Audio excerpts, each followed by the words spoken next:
Welcome to the Donohoo Chevrolet podcast. Today we're going to be talking about affordability. I have Pete Donohoo here with me. We're going to try to talk about where the auto industry is in terms of pricing and your wallet, and then also how to continue to buy in this ever more expensive world that we're in. Let's do it. All right. So to start it off, I get asked a lot online when we have listings and everything else. Do you have a reliable $5,000 car available for me to buy? And unfortunately, I haven't been able to give a positive answer to that for a long time. Where have all those $5,000, cheap, reliable vehicles gone? I don't think the vehicles have disappeared that were 5,000 years ago. You had COVID, and during COVID, there was a big cutback in production. So when that cutback in production occurred, you go and fast forward 3 years for each of the years, 2020, 2021, 2022, go out 3 years from there. That's the volume that normally would be coming off lease, where people lease vehicles in some lease heavy markets.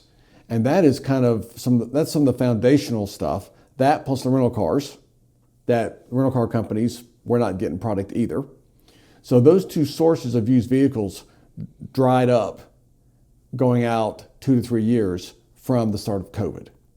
So what ends up happening is, your customer that's looking to buy the affordable vehicle that is going to be closer to new, 25,000 miles on it, 3 years old, that vehicle disappeared and there's just not enough of them.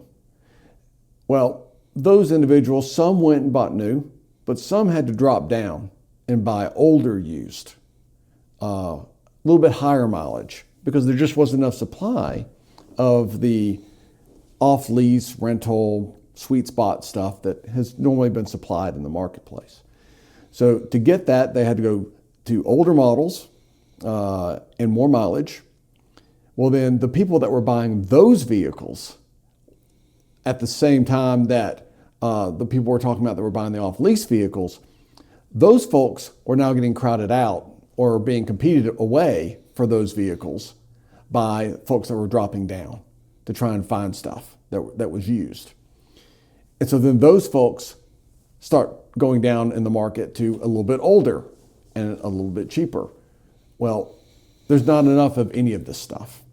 And so what ends up happening is it's a simple supply and demand situation where there's too much demand for these more affordably priced vehicles and not enough supply of them. And so all the prices just came up. So it's just a whole host of new car prices increased, new car pricing during COVID increased, then they ran out of vehicles to sell used, so used car pricing basically became new car pricing. And then older models that used to be affordable are not available because everybody who wanted something at that level just stepped up. They're just moving down. So your typical 2 to 3 year lease buyer can't find it. They go to the 4 to 5 year old vehicles. And the people that are buying the 4 to 5 year old vehicles are now having to pay more than they would have. They start dropping down to the 6 and 7 year old vehicles. And it just cascades all the way down through the system. So is that a temporary supply issue? Or do you think that's just sort of the new normal? It depends, right? If you end up in a situation where the manufacturers pump out volume in excess of the demand and new car demand falls off, then you'll see through an overproduction of the manufacturers a reversal. But at this point, you look at a manufacturer like General Motors. They've been very disciplined in their production. Stellantis went a little crazy a couple of years ago after COVID in their production. They had to dial back. And I don't think there's enough overproduction across the entire industry to saturate enough inventory into the system to rebalance it back to the place it was. And it might take multiple years to get back there. And it may never get there. If your OEMs all get the religion and say there's not enough of them chasing market share and trying to pump stuff out of their factories, then where's the oversupply going to come from to flood the used market with supply? That makes sense. I have heard, I've read a couple articles and seen a couple people talk about there are certain kinds of oversupply, like Stellantis and Ford have a lot of trucks on the ground. And then you have some influencers that are talking about this $80,000 entry-level truck that seems to be just out of everybody's price range. Is this something that people are just going to have to stomach as a $80,000 72-month loan for a new vehicle? Because, I mean, your average vehicle sales price is over $50,000 now. Is this just what we're going to have to deal with moving forward? I think you are seeing some more expensive trucks, but I think you're seeing some of the trucks that were once $40,000. You know, that 2.7 liter 4-cylinder Silverado they came out with in 19. You know, 4 or 5 years ago, you could finally find that at a dealership for $39,900, right? Just under 40 grand. You can't find it for that price. All the prices have come up on that truck. So I think it's the bottom level prices that have come up, right? That has caused the average price to go up more so than it's not that they're producing nothing but expensive $80,000 trucks. I think it's the lower level trucks prices have come up. And you've also, when you talk about an average, you start eliminating, Chevy doesn't make the Malibu anymore. Chevy doesn't make the Camaro anymore. That seems to be a trend throughout the market. They're eliminating all the cheap vehicles in the U.S. I mean, you just, some of them aren't economical. Car demand shrunk so much that it wasn't economical to pump out. Camry had a stranglehold on the market. They're in a really good position in the market and become a dominant player. And for Chevy, the Malibu just probably didn't pencil. It didn't make enough. They couldn't sell enough to support pricing at that lower level, and the incentives they'd have to put to move it. I can't speak for GM and the decision as why they got rid of the Malibu, but it's a trend that's happening across a lot of the OEMs where some of the less expensive vehicles, Ford's gotten rid of a lot of their cars. So your average price is going to go up when you go and take away a whole bunch of lower priced vehicle production. That's a big player too. That's true. I mean, I guess that's why the Track sells so well. The Track sells really well. It's a great price point, and it's got that little SUV-ish build to it that people like. Okay. Well, so I don't know how to frame this exactly right, but you have a 72-month loan, which has become pretty much industry standard. You can get some that are a little longer, and you can, of course, pay up and get some that are shorter. But a 72-month loan on a $50,000 vehicle, that depreciation curve is pretty tough, isn't it? It depends on your mileage that you drive. Nothing hurts the value of your vehicle like putting miles on it. It's the number one killer of value. It's the number one killer of value. It's consuming, it's consuming the vehicle. It's putting wear on it. It's putting wear in the engine, and these are mechanical parts that wear with friction and high speeds and vibrations, and they just wear based on mileage. So mileage is the real killer when it comes to the value of your vehicle. If you keep the mileage down, that you put on the vehicle, it'll hold its value better. That's just the number one factor. Well, I've had a couple family members reach out to me for used vehicles, and they want something that has low mileage and is late model, recent model year. I've started just telling them to look new if they're going to be in that market, because back in the day, they used to say if you drive off the lot, it would depreciate X amount, but that's not really the case anymore. It's sort of a normalized depreciation curve, isn't it? That's because when you take out the overproduction and you take out manufacturers being in a position where they have to do crazy advertising incentives and programs and all these shenanigans or goofy promos or whatever you want to call it to try and get people to buy a new vehicle because the demand's not there, all that ends up suppressing it suppresses demand for new, or they have to manufacture it by pricing it so low. And then if they do that, but don't cut their production back for the demand, they're just creating a tidal wave of product that they got to compete against all the time. It gets worse and worse. This is what caused bankruptcy for GM and at the time Chrysler, is they kept producing in the face of the fact that people did not want more Malibus or Impalas or whatever the vehicle was, and they just kept producing and producing and producing, and they'd have to discount more and more and more. So what ended up happening was the person that bought the new one was kind of the sucker, right? Oh, you're buying the new Impala. You fell for whatever the gimmick was. They get off the lot and there's rental Impalas out the yin yang at 30% discounts from the new vehicle price with 10,000 miles. Yeah, so the used market was depreciated because there was so much volume out there. So much volume, just so much volume. And now the volume's mostly gone. It's swung the other way during COVID where, used prices could be more than new prices on some stuff. And it's bouncing back, but it's still got a ways to go. And I don't think it'll get back to, your parents' idea of what a used vehicle value was, right? There's got to be a whole lot more production to flood the system. There's a whole lot more demand now for used vehicles too. You have the big players like the CarMaxes and the Carvanas and the Vrooms and all those guys of the world that seem to soak up all the inventory they can. And the franchises want to be in it because during COVID, that's where they made a lot of money. Well, so it seems like that supply, at least from my perspective, isn't really coming back in any type of volume to normalize this might be the new norm, is what I'm saying. It's going to take a good amount of time of sustained production in excess of the demand to balance it back towards what you might have been used to 10, 15 years ago. And it's going to take some time. Okay. So with this being sort of where our mindset has to be, where new vehicle prices are going to be higher than were used to, at least 10 years ago. Mm-hmm. Cheaper vehicles are harder to find, or there's fewer out there. Is there a way to, because I know in Alabama and in the South, we really don't think of leasing as a good deal. A lot of people I've talked to have said that, you're just renting a car.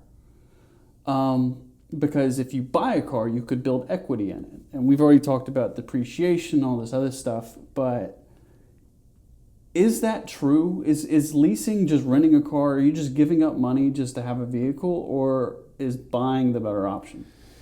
So, if you're talking about leasing, renting a car and being a bad deal, and people saying leasing is throwing your money away and that type of thing, the heart of that is going to come down to, do you win the lease versus buy? And that's going to have to think about it. There's two factors. There's your payment, right, that matters to people. But then there's the financial, what's the best financial decision? Mm-hmm. And that ends up becoming a lease versus buy evaluation, over a longer time frame than just what's my payment. So let's take an example, right? I'd say there's three things you're looking at when you're talking about evaluating your lease versus buy. The first thing is you're generally going to give up some type of rebate or incentive that you could get purchasing it. And you may not get a similar incentive or rebate to lease it. So for example, we'll use an example for these illustrations. A 2026 Trail Boss LT 5.3 liter, roughly 69 list, okay. Right? 1,500. That vehicle, when you look at that, it's got a $4,750 rebate, $3,250 a customer cash, $1,500 a bonus cash, running through the end of the month. Okay, so for January, that's what you're dealing with. For January, right. Okay. And it's got a $1,250 trade assist if you're trading a vehicle in rebate. So that's anywhere from $4,750 to $6,000 of incentives, right? If you were to lease that vehicle, and let's assume that you don't have any kind of lease incentives from leasing before, you don't have any incentive, right? So what ends up happening is you might sacrifice $4,750 if you want to lease it instead of purchase it. That's a lot of money. There's no way you can make that back up, right? You can, right? Oh. So the manufacturer is baking that rebate on a lease into the back end on the residual value, because a lease is nothing more. I buy at a certain price, I drive it for 36 months, for instance, and 10,000 miles a year, and then at the end of that time period, the manufacturer is buying it back from me at a prescribed trade-in value. I mean, that's the way you think about a lease. If you got a 69 list vehicle, we have a $6,000 discount, for instance, it's 63 grand. The residual value is 44 grand. you got $19,000 that you got to take down over 36 months, right? And you got to pay that over 36 months, mostly pretty evenly. Then you've got, on average, about $50,000 or so of money that they're fronting for you to drive around in the vehicle. Well, you got to pay some kind of rent. It's a rent charge. Interest is the equivalent. Okay. And then you got your taxes. So it's very similar to paying principal down on a note and paying interest on the note and paying taxes on the vehicle that gets built into the lease, into the note. So a lease is just a purchase with a different structure, right? So when you look at giving up $4,750 on the front, there's something called a money factor. So current money factor without any markup might be around 0.00194 on a 26 Silverado 1500 for 36-month lease, right? That money factor, multiply times 2,400, and you end up with something that's like it's called a lease APR. Now, you can't really call it an APR, but it's a number that... Well, there's a dealership, we can't call it an APR. We can't call it that, but if you're... You can. If you want to evaluate whether or not that's a good interest rate or financing charge, whatever, for doing this lease, that's 4.73%. And then the promotional rate to purchase is 6.39% with GM Financial.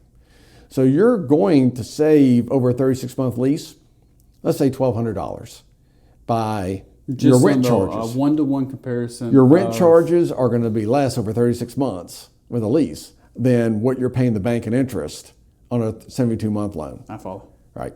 So you're going to save some money on financing the lease. So that defrays your $4,750 by maybe $1,200. So now you got $3,500 that you've eaten of getting no rebates to do the lease. How are you going to get that back? Well, the residual value of the vehicle is, say, $44,000, right? At 30,000 miles of driving and 36 months. So when you get to the end, if you were looking for a 24 Trail Boss, similar list, with about 30,000 miles, your KBB good trade-in value is going to be around $44,000. It's pretty close to the residual. So in this example, the residual and what you expect your car to be worth at the end of owning it for that amount of time are about the same. Probably about the same. Okay. If I were taking best guess, who knows what the future holds, but that's a kind of a best guess. So when you're looking at that, now you're talking about, I gave up $3,500, and if I get done with the lease and hand the vehicle back that's worth $44,000, for $44,000, I just threw away $3,500. Right? That's what it sounds like. That's what it sounds like, right? And so that's where someone goes, you lost the lease versus buy. Why would you do it? Well, one reason you would do it is because when you're financing from 63 down to 44 over 36 months, instead of 63 down to 0 over 72 months, the amount you're paying down per month is a lot less on a lease than it is on a purchase. You got to go from 63 to 0 over 72 months. You do half that time and you only do maybe whatever that would be, a third of the value, right? You're going to pay a lot less per month. And that's how you end up with a lease payment that's $230 cheaper. So even with losing on the incentive deal, even with a small win on the APR, and then basically the same apple to apple here on the residual, you're still going to end up with almost $300 less in a monthly payment? $230 less. $230 less. On a monthly payment. It'll be $725 instead of $960 or whatever it is. Something in those ballparks, right? So if you want to buy that vehicle, but you don't have the cash flow to pay $960 a month, then it doesn't matter if it's a better deal. You can't afford to make those payments. And that's why someone ends up doing a $725 lease. Now, your alternative would be go buy a custom 2.7 liter Turbo Max, and buy that one that's got a much lower list and get your purchase payment more down to that $725. That's your other option. But a lot of people don't want to drive that vehicle. They want to drive the Trail Boss with the leather and the big wheels and all. So, there's also the factor of what do you want to drive too, right? Some people want to drive something really nice. But if you do the lease, you're going to save yourself money on the payment, but you might be out $3,500, right? And so you're like, I lost. Leasing is bad. And this is where people get leasing is bad. And there is a point to it. But what happens when at month 18, you get in an accident? Someone smashes and T-bones your door, right? And it's bad enough that it's not totaled. It goes to the body shop and it gets fixed, and you take it back, and then you go to trade this vehicle in because you bought it. It's got that red exclamation Red, mark. evil, exclamation point. Major damage. Major damage on the Carfax. You are not getting $44,000 for that vehicle with 30,000 miles. No way, right? Because that dealer's going to go, I got to resell this thing. And whoever looks at it's going to go, major accident, what happened, frame damage, this, that, and the other. It might be 40 or 38. Well, if you lease the vehicle, as long as you've got it repaired properly, and it's fixed correctly, you hand it back to GM Financial. Now they go sell it for 38 grand to dealers, but they paid you 44 for it. Now, right, if you'd owned it, you were down 6 grand. So it's like gap for. Okay. You're protected. You're protected. What happens if they do overproduce trucks, right? And that used vehicle is worth 35 grand. Well, you can give it back to them for 44. So you're basically paying a $3,500 insurance policy to protect yourself, right? And it might be a little bit expensive, but sometimes it pays off. So some people like that insurance. But let's talk about the real advantage. It's not the first lease.